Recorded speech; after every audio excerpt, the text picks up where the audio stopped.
हाय मित्रों, आप सभी का स्वागत है आपकी सफलता में।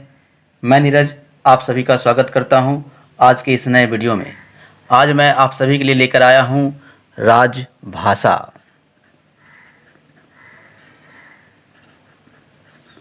यानी ऑफिशियल लैंग्वेज। ठीक है, आप लोग जानते हैं कि भारत की मुख्य विशेषता यह है कि विभिन्नता में एकता है। ठीक है, और विभिन्नता का स्वरूप न केवल भौगोलिक है, विभिन्नता का स्वरूप न भौगोलिक है बल्कि भाषाई तथा संस्कृति भी है। और एक रिपोर्ट के अनुसार यह भी जानकारी मिली है कि भारत में लगभग 1652 भाषाएं का प्रचलन है। ठीक है, लेकिन हमारे भारत के संविधान के अनुसूची 8 में मात्र 22 भाषाओं को ही अंगीकृत किया गया है। ठीक है मित्र, वैसे राजभाषा का अर्थ राजकाज का भाषा भी कहा गया है, लेकिन नवाबों के समय में इसे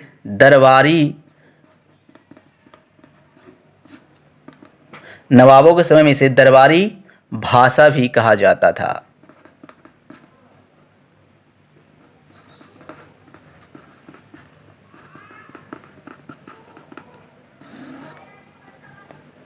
लेकिन हमारे भारत में कई भाषाएं बोली जाती है। ठीक है, वैसे स्वतंत्रता के समय में हिंदी को राजभाषा का दर्जा दे दिया गया था।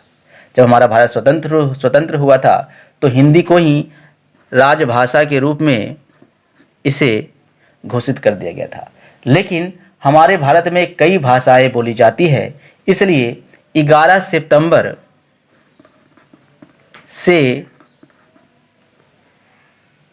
14 सितंबर 1949 तक बहस चला इसके बीच में। ठीक है, लास्ट में जाकर 14 सितंबर 1949 को मुंशी आयंगर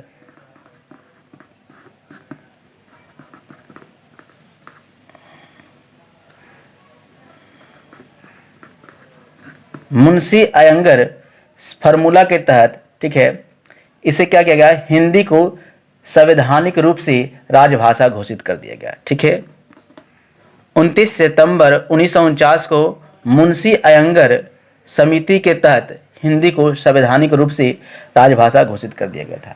ठीक है, इसी कारण से 14 सितंबर को ही हर साल, ठीक है, हिंदी दिवस के रूप में मनाते हैं।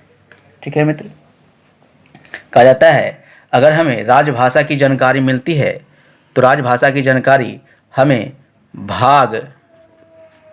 भारत के संविधान में भाग 17 में मिलता है और अनुच्छेद 343 से 351 तक इसकी जानकारी मिलती है। ठीक है मित्र, फिर कहा जाता है क्या कि इसके अंग कितने हैं, राजभाषा के अंग कितने हैं, तो राजभाषा के अंग 4 हैं। राजभाषा के अंग 4 हैं। कौन कौन से हैं? ठीक है, तो पहला संघ की भाषा, ठीक है, दूसरी प्रादेशिक भाषा,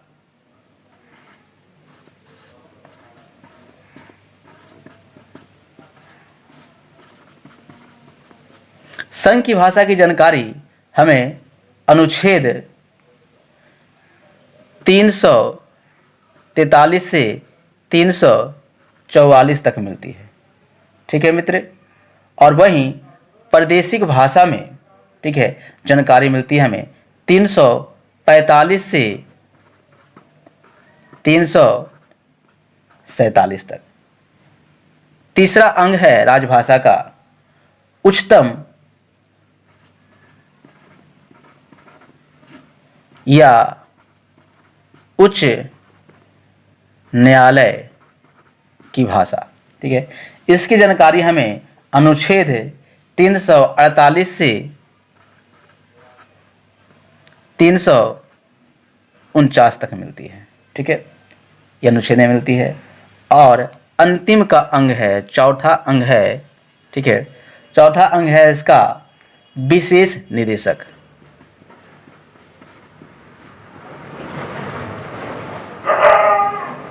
इसकी जानकारी हमें अनुच्छेद 357 से 351 तक मिलती है मित्र। ठीक है, और इसके अलावे हमें जानकारी भारत के संविधान की अनुसूची 8 तथा अनुच्छेद 29, 30, 120, 210 ये सारे अनुच्छेद में इसकी जानकारी मिलती है। ठीक है मित्र, अब आगे आते हैं। वैसे हमारे संविधान की 8वीं अनुसूची में मूल रूप से भाषाएं 8 ही थे। ठीक है, वैसे मैं आपको इसके वीडियो के लास्ट में कौन कौन 22 भाषाएं हैं इसका भी मैं आपको डिटेल दे दूंगा। ठीक है, आप लोग जानते हैं कि भारत के संविधान के मूल अनुसूची 8वीं अनुसूची में 14 भाषाएं थे, लेकिन पहला भाषाएं जो जुटा वो सिंधी भाषाएं जुटा। ठीक है, सिंधी भाषाएं 21वीं संविधान संशोधन के तहत जुटा। ठीक है, उसके बाद जो संशोधन हुआ भाषाओं के आधार पर, जिसमें 3 भाषाएं जुड़ा। ठीक है, वो 71वीं संविधान संशोधन में। ठीक है, कौन कौन सा भाषा जुटा? कोंकणी पहला, दूसरा मणिपुरी,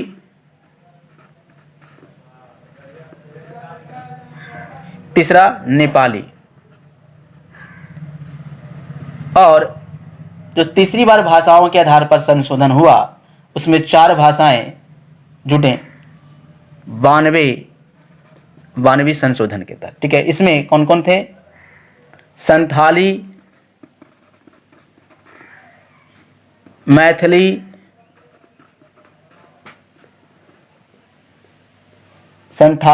मैथिली, बोडो और डोगरी को जोड़ा गया। ठीक है मित्र, ये भाषाएं को जोड़कर हमारे भारत के अभी वर्तमान के संविधान में 22 भाषाएं 8वीं अनुसूची के तहत अंगीकृत है। ठीक है, वैसे अगर देखा जाए तो शास्त्रीय भाषाएं भी हमारे भारत में काफ़ी महत्वपूर्ण योगदान है। ठीक है, जिससे काफ़ी प्रश्न पूछे जाते हैं शास्त्रीय भाषाओं के आधार पर। ठीक है, वैसे 23 मई 2013 को केंद्रीय मंत्रिमंडल द्वारा मलयालम को शास्त्रीय भाषा का दर्जा दिया गया था। ठीक है, मलयालम को शास्त्रीय भाषा का दर्जा दिया गया था। वैसे इसके पहले भी 4 भारतीय भाषाएं को भी दर्जा प्राप्त है। ठीक है, इसके पहले भी 4 भाषाएं को क्या शास्त्रीय भाषाएं यानी क्लासिकल लैंग्वेज। ठीक है मित्र,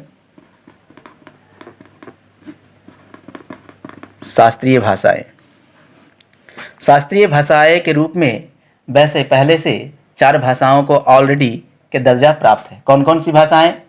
तो तमिल को 2004 में शास्त्रीय भाषा का दर्जा मिला। संस्कृत को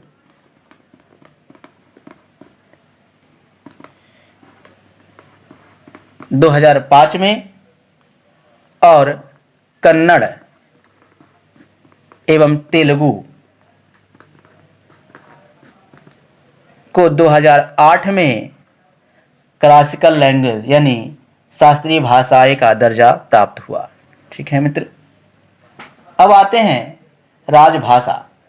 तो राजभाषा जो है संविधान के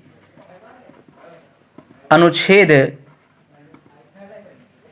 344 के तहत यह दर्जा प्राप्त है, यह अधिकार प्राप्त है कि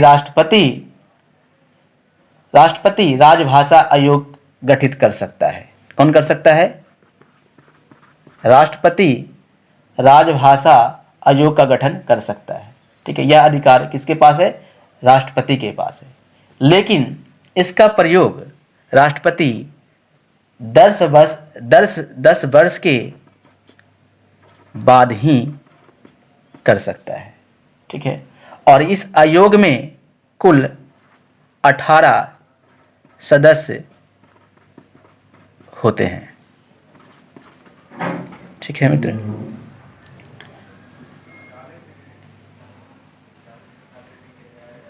राजभाषा आयोग। ठीक है, राजभाषा आयोग। अब इसके आगे आते हैं कि राजभाषा आयोग के अलावे राज्य भाषा भी पूछा जाता है। राज्य भाषा यानी स्टेट लैंग्वेज। ठीक है, राज्य भाषा ये जो है इसकी जानकारी हमें अनुच्छेद 345 के तहत मिलती है। इसमें यह जानकारी दिया गया है कि प्रत्येक विधान मंडल को यह अधिकार दिया गया है कि 8वीं अनुसूची, कौन सी? 8वीं अनुसूची में जो 22 भाषाएं प्राप्त है उससे ही एक या एक से अधिक भाषा को चुनकर